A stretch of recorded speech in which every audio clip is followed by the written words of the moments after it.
All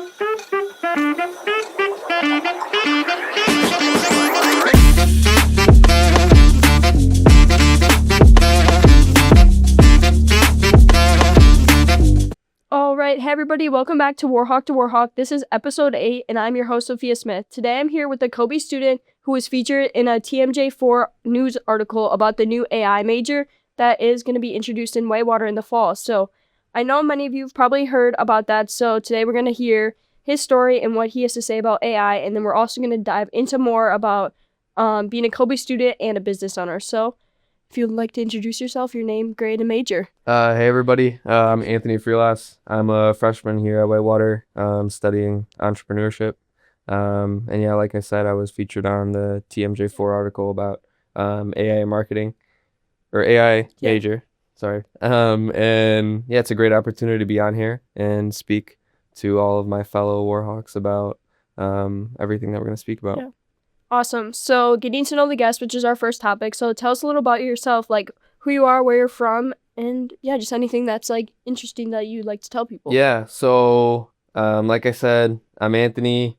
I'm from Illinois, so I'm over in the McHenry County area, kind of in Huntley on the border of Algonquin, if anybody knows, because a lot of people here are from Wisconsin. I'm the owner of Frelas Media, so we're a full stack digital marketing agency that focuses on kind of developing sales and acquisition and client acquisition pipelines for local to enterprise level clients. So that's a little fun fact about me. A lot of big words there. So awesome.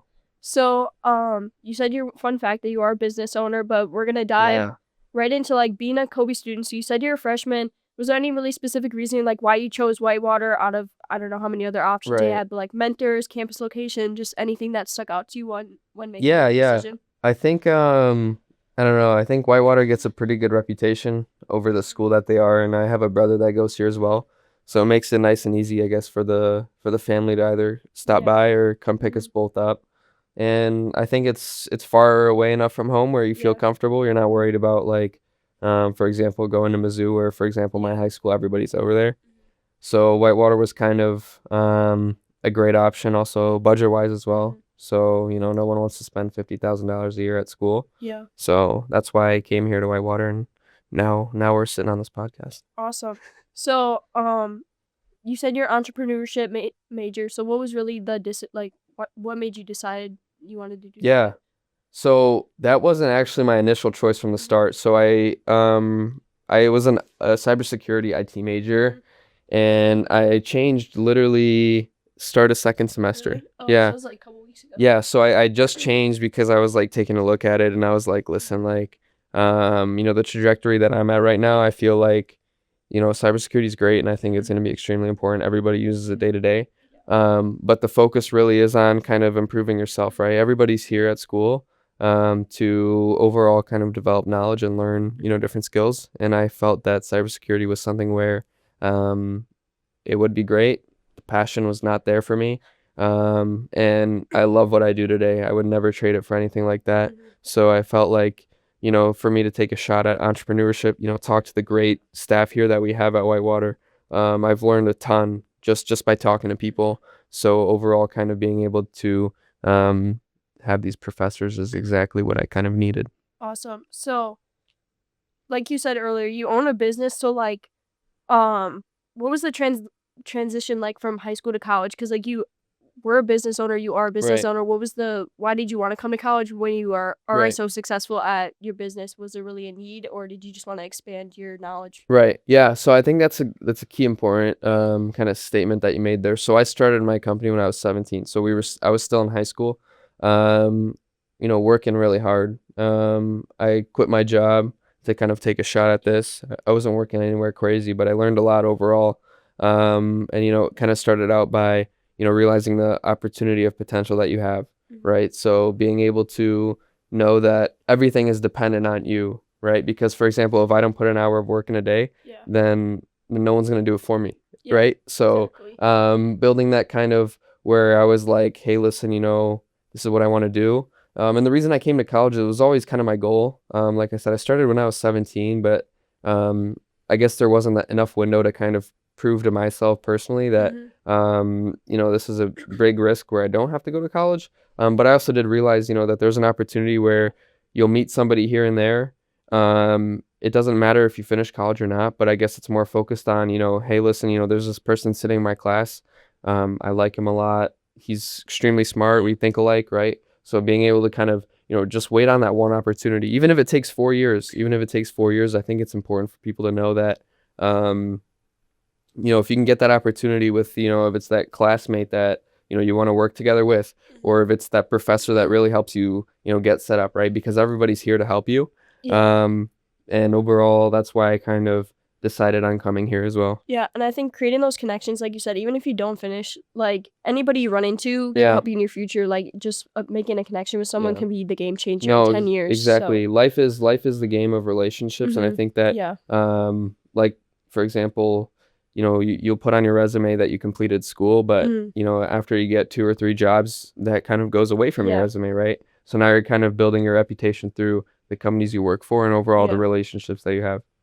Awesome. So like when you came from high school to college, was there any like challenges, rewards? Was it easy or hard just like making that transition, even though you were, so to speak, probably a little ahead of your peers Yeah, in like yeah. your work life? No, I think that that's a really good question to think about. So I think it's still difficult. I think that, you know, especially if you have really high goals and really high standards of yourself, you realize that, you know, there's stuff that you got to do, right? In college, everybody knows there's a ton of distractions. Whatever you want to go do, if it's on the weekends or if it's on the weekdays, you kind of figure that there's always a choice to be made, right? Because in high school, you have to kind of attend class in somewhat of a form. But here, at the end of the day, it doesn't matter. You know? It's all up to you. Yeah, exactly. So that's why, like I kind of talked about there, like, you know, that's just kind of the choice that you have to make. And overall, that's what you got to do. So it was a little difficult, I won't say from the start. But once you kind of get into rhythm, you know, you kind of know what you got to do. You'll fit right in there. You gotta build the accountability for yourself. 100%. So, all right, we're gonna jump right into our third topic. So we're gonna talk a little bit about the AI major in the TMJ4 article. So that's actually how I found Anthony. I was doing some research because I knew I wanted to interview someone that was involved with the AI major, and I found him in the article. So what was it like being featured in the article, and how did you get chosen to be featured? Yeah, so a lot of people here are gonna be like, how did he get featured? So like we talked about relationships, guys. Yeah. I went up to the guy and I said, hey, listen, let's get on a segment. Shout out him, great dude, really great guy that knows how to run kind of the news segment there. But all I said is, listen, I got an opportunity. Let's take a shot. And then I sat down there for 30 minutes and we started speaking about it. And it was really important, I think, for him as well, and also for me to kind of bridge a gap between somebody that kind of is using it day to day, other than just students, right? Because basically, I'm pretty sure that every single student's using it every single day, but kind of more in the real world kind of situation where it's kind of taking over now that you can study AI, you know, large language models, all this stuff where it really helps out anybody from a person to a student, from a teacher to business owner to whatever, right? So it's kind of a segment where it helps out a ton of people. Yeah, and that's where it really stuck out to me when I was like reading this article, because there was a couple guys from like the information technology like org, and then I came across you and I was like, wait, this guy owns a business and he uses AI and he was featured. It's like you're not directly involved with like the information technology stuff, but like you are you have a big role in like using AI in your life. So, and I wish I was able to provide more detail on there. They only gave me 5 seconds, so kind of you know, we were speaking for 30 minutes, so I wish I got maybe like a minute or two, but no, I'm just kidding. But no, it was a great opportunity, learn a lot, and hopefully provide some information for, you know, the news or whoever was listening. Yeah, hopefully. I mean that exposure too, because like I would, if I didn't read the article, I would have never found out who you were, and you're a great like the quality. You're just a good guest to have on here. So, what is your like take on the AI major and overall like future future AI? I know you're like you're not directly involved with it, but you still use it every day. 100%. So, like, what's your take on that? Yeah, so I think it's extremely important for somebody that really wants to focus in on you know, finding a way where they'll be extremely useful and provide a lot of value. Like I kind of like to speak about is, providing value is really important in the workplace. Yeah. So, being able to kind of realize that somebody's using AI every single day to whatever do day-to-day Yeah. operations. Maybe they're using AI to do, a bigger project like what we build, right? Yeah. But it's really important, I think, for somebody that wants to kind of stand out and provide a lot more value, because AI overall has more knowledge than probably anybody here, Yeah. right? So it's just understanding on how companies can also use that to their advantage, but also what kind of AIs you can create, because there's a ton of different AIs you can create. There's things like APIs that connect exactly to whatever service you're using to, right, to get all your data and kind of translate that into whatever you might need it for. So I think that it's extremely important if somebody wants to get ahead of the curve and really understand what they're doing, to provide a lot of value for whoever it might be. Now I know that, since it just came out, it's going to be, no one's going to be sitting there at the career fair saying, hey, listen, I need an AI major. But if you can kind of combine that with one of your skills that you have, then you should be honestly getting chosen to do a job other than somebody else, just because, you're providing more value, right? Yeah, so if you got somebody that's sitting there doing the same thing as you, but they don't know how to use half the things that you do, then there's no reason for you not to be either, promoted, stay there, whatever it might be, right? So I think that it's extremely important for that kind of topic as well. That makes sense. For your like own business, like what specifically do you use AI for in your own business? Like, give us a little rundown about like what do you think the benefits are for you, and like what is the future of you using it in your own life? Yeah, I think it's a huge thing. I think that it's something where it's definitely easy to fall behind the curve, right? Because for a lot of the companies that kind of I guess are some of my competitors, but also kind of the companies that I work with, there's a lot of older people, right? For example, nobody my age in my county is as young as I am, but you kind of build different perceptions on what you like. So these people kind of struggle to use AI, right? So they're spending a lot of more time, and time is money. Whatever company you're in, you realize that if you got to keep somebody else on a payroll going, it's costing you money, right? So for example, like what let's try to put it into better terms for people here. Like what I use AI day to day is focused also on, I guess, outreach as well. Outreach is extremely important, right? Because you don't want to have your business only run off of referrals or word of mouth, whatever you might be, because at the end of the day, it's unpredictable, right? So for example, like what we do is we have a whole system that kind of finds our ideal client and kind of sees, who that might be, if that's a VP or if that's a, whoever it might be in that kind of company, the range of company, kind of gives more background information from there too. And overall sends them an email. Basically, it's really focused because the AI does the research on the company as well, right? Because if you send somebody an email, hey, listen, I can do this for you, no one's going to read that email. And I get 10 emails of those a day, and every single one of them goes out the door, right? Because they're a complete waste of time. But now let's say, hey, listen, you put in an AI, you have a really good prompt, and you say something like, hey, listen, we've seen that your sales on social media have dropped 10%. We like to implement this system where we do this and that. Now you got a different range where there might be like, okay, so I'm interested because, he provided more context, and also kind of fits the portfolio that he has and kind of us, where we can both kind of get benefit out of it, right? Because any company that's going to sit there and say, even if it's a $20 million company, if they can save 5% or make 5% more, they'll have no reason not to pay you for your work. And, they'll pocket that rest, it's really beneficial for them. Even the small numbers, especially in bigger companies, the smaller numbers matter as well. Awesome. I think that's just like everything you just said it just shows that how AI is going to be continuing to grow, and it's just overflowing benefits that anybody can use it no matter what your company is. And specifically for you, it seems like it's helping you with a lot of your outreach, gaining more customers, and really just diving into like their logistics of what they need to be, what they need to have done to help their company improve. So it's a lot of good information, and I really appreciate you explaining that. So we're going to jump into our fourth topic. So like he talked about, he is a business owner. So give us a rundown of what your business is and what they kind of do. Yeah.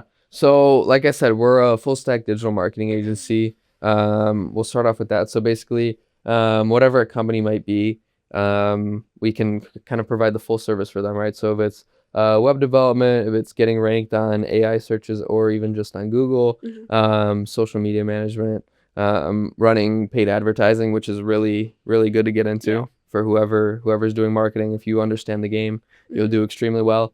What else do we have here? There's a lot of different things that we got. Sometimes I just forget. But also the second part that I like to talk about is what we've been focusing on and kind of using AI for as well is developing kind of like I call it like a mini Salesforce that works 24/7, right? So it's using AI to kind of like for example, it's kind of like a funnel basis. So we'll start at the top, basically people that come into your company either from Google, paid advertising, all of the above, and from there our AI kind of translates them kind of into a lead into our management system, and from there what we really like to do is kind of send personalized texts or emails both at the same time to whoever that lead might be, just to kind of sustain, nurture, and then from there hopefully book whatever it might be, right, or buy. So those are the kind of systems that we like to focus on, and this can be implemented at a higher scale. So there's some intricate projects that we do with a lot of companies that are more on the bigger scale, but that's kind of just the basic outline for like local businesses. I recently just spoke at an event in my hometown about AI marketing, and that's kind of like the basic strategy that I like to implement into local businesses because it's really important on saving time and overall the opportunity that there is there. Yeah, so like you said, when we were planning to record this, you said you'd talk about talking or giving a talk. So how did your company like start? Where is it today? I mean, you kind of gave us a little rundown, but like what was the inspiration for really starting it? You started at 17, so maybe 2 years ago, but like really what drove you to start a business? Yeah, so I used to work over at a really high-end golf club. So from there I got the best experience. I had one of my work buddies basically introduced me to everybody there. So I got the opportunity to meet some really nice guys. And overall I worked there for 7 months, kind of doing this on the side as well, kind of, building it up. And overall the biggest question for them was, Anthony, their struggle was, how can I make more money? It's always that, right? Exactly. Like I'm not dealing with people that are making, $30-40 million, but I'm dealing with people that still do around 10 to 20, right? So if they can still increase whatever revenue it might be, then they'll do that. So I spoke with them, and I'd kind of build like we talked about earlier, relationship, right? Connections. Yeah, build a relationship and kind of just wait for an opportunity, keep pushing for an opportunity. Don't ever stop asking for one. And when I got one, I kind of realized that this is something that I can do. So I quit my job on my 18th birthday, which was really cool. I felt really satisfied with that, and overall started going into full gear on this, and along the way it's been extreme learning curve, and overall dealing with a lot of bigger people that, for example, I remember when I was 17, I had my first big client kind of reach out to me, and it was somebody that was doing, I think, $25 million a year. And you think about as a kid, that's a lot of money. Yeah, you think about a kid that's 17 years old, that somebody's trusting you to run that for them, right? So you're like, oh my God, what do I do? So that was probably the biggest learning thing, and I realized that in this you really have to stay ahead. You really have to stay ahead, and you really have to be good at what you do. So that was probably the greatest opportunity that I had, and I really learned a lot. And from there I realized hard work always wins, no matter what. Definitely. And I think a lot of things that hopefully whoever's watching this right now realizes that the generation, especially in marketing major, right? So the generation that you're in now, right? So you're going to think about there's going to be CMOs, VPs of marketing that are 40 years old, 50 years old, right? But you have to realize that they're going to be catering to your generation in the next 5 to 10 years. So why would you want to hire somebody that's 40 years that's trying to learn what it is now, than just taking somebody that's younger, that already understands, that lives in this kind of generation. So that's, I think, the biggest learning curve for everybody that whoever's watching this as well. Take that opportunity, because at the end of the day, you're going to provide more value. You can't teach somebody A big saying that I kind of learned was you can't teach an old dog new tricks or something like that. It goes something like that. So basically saying that, somebody that's older, you can't teach them all the new stuff. They're not going to completely understand it, right? There's a great advantage to have there, and I think that's extremely important for whoever's kind of listening in as well and doing marketing. Yeah, and I like what you said a little bit earlier about you were always learning through your process of like getting the business going on. I think that's so important that like you have to keep an open mind when you're starting a business or when you're just like growing your own personal portfolio, because if you just have a closed mind and you're not open to learning or open to other opinions, you're just gonna not be successful at all. So I think that was really important that you said that, and it's good advice to people who are watching that.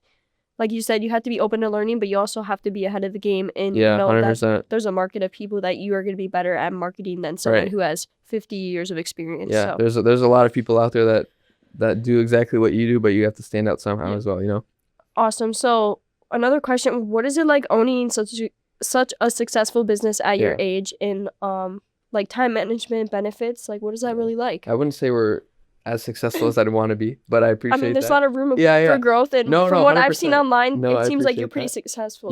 So that's probably the biggest thing I think that we spoke about is really understanding your time management. It takes a lot of time. Like, hopefully there's no professors listening to this, but I'm pretty sure they all know that I'm not doing classwork in class. There's just no time. And you really have to kind of balance between, everybody comes here to get good grades, right? Because that's overall, you want to pass, you don't want to fail. It doesn't make sense. There's no point of being here, right?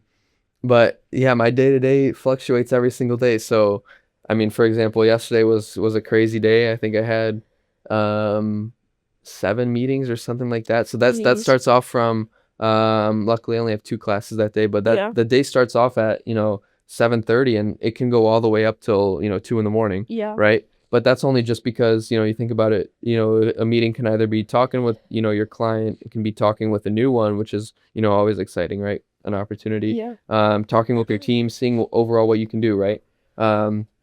So focusing on those kind of things. For example, when I get out of class, I've got everything prepared for my meeting. Like for example, yesterday I spent the whole class preparing for my 3 new sales calls that I was taking that day.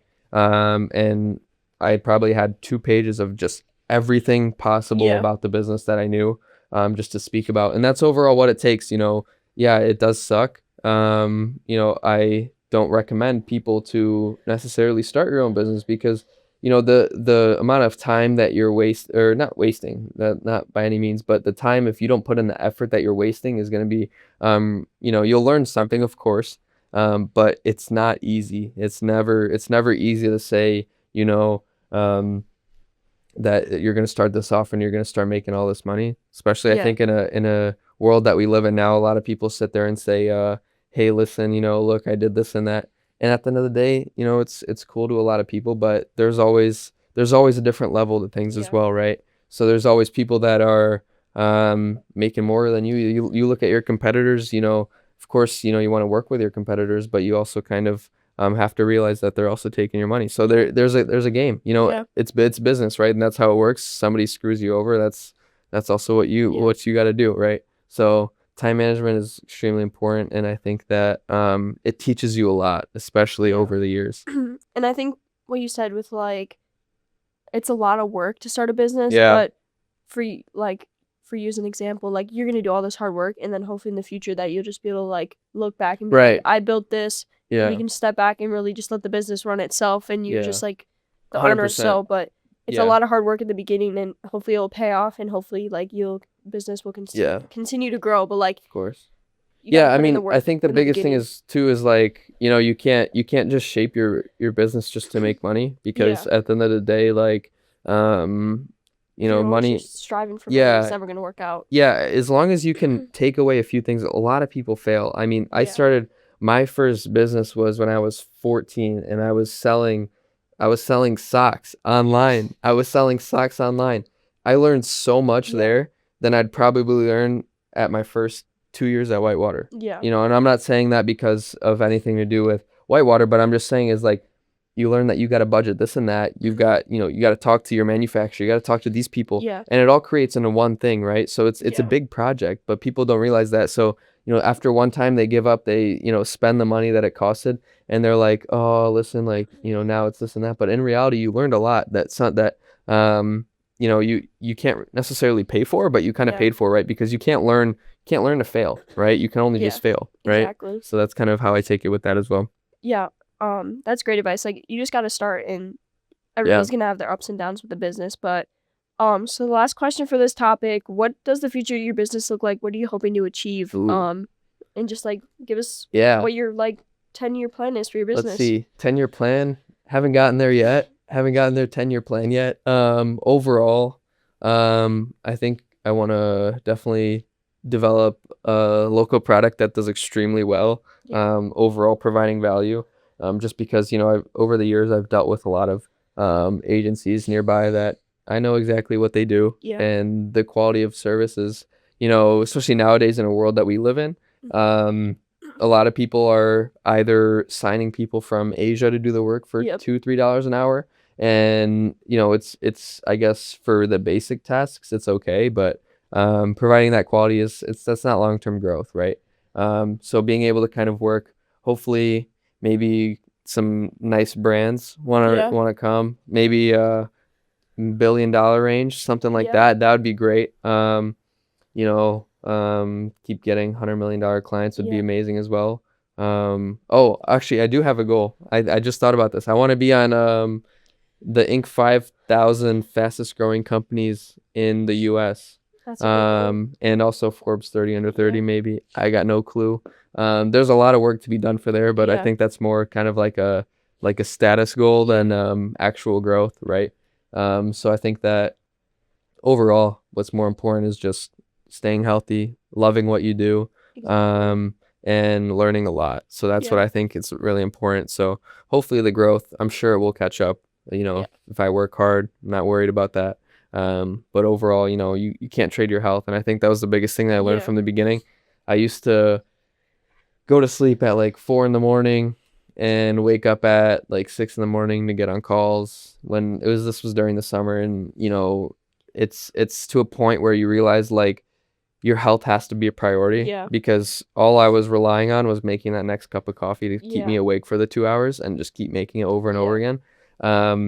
But you really realize that at the end of the day, money is an asset, right? But if you don't have the opportunity to use it, then there's no reason to be making it, right? Yeah. So that's kind of what I like to say, and overall, that's kind of my response to that. Awesome. So, we're gonna jump right into our closing topic. So we've had some great conversation, but the last question I always ask every single one of my guests: what is one piece of advice you would give your younger self or someone who is planning on taking the same path as you? I like that. I like that question. That's a good question.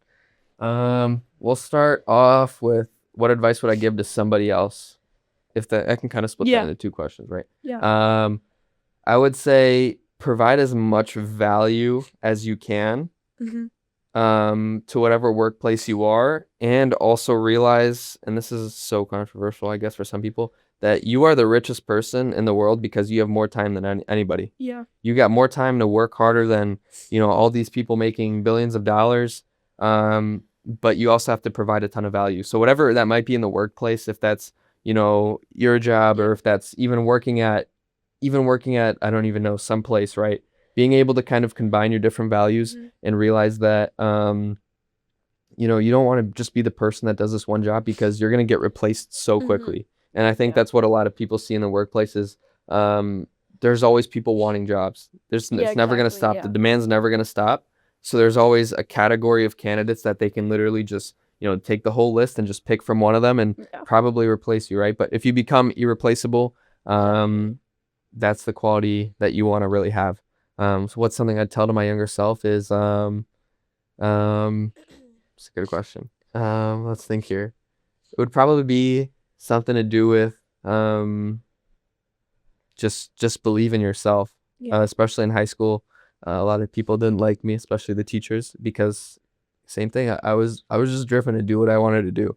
If this was missing class, if this was, I don't know, just doing random stuff, like all that doesn't matter. You're on, your own track to do what you want to do. And you just have to stay true to that, right? Everybody has their goals and ambitions, so there's no other reason to not be on that path, right?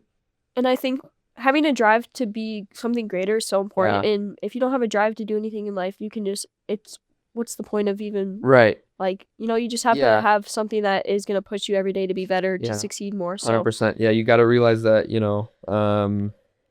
like I said, and you talked about too, like you have to have, I always say you can dream as big as you want. And overall, if you genuinely believe in that dream, I think that it's the most important thing, just because of how much trust you're actually putting in yourself.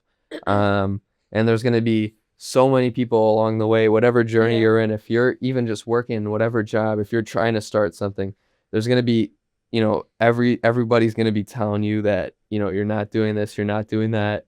And, at the end of the day, it's always the goal, right? The competitors that are established are there because they didn't stop.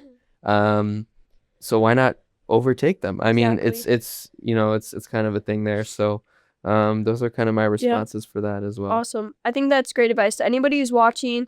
Again, have a drive, work hard, and just 100%. get it done. So I really appreciate you having you on this episode. I think our conversation was super beneficial to everybody who is watching. I will link the TMJ4 article. If you guys want to read that, it'll be in the description. And thank you so much for being on here. I appreciate the opportunity to come to speak on here. Awesome. So great. That is all we have for you guys today. Again, this is Warhawk to Warhawk. I'm your host, Sophia Smith, with episode 8 with Anthony. Thank you so much, and we will catch you guys on the next episode. Thank you.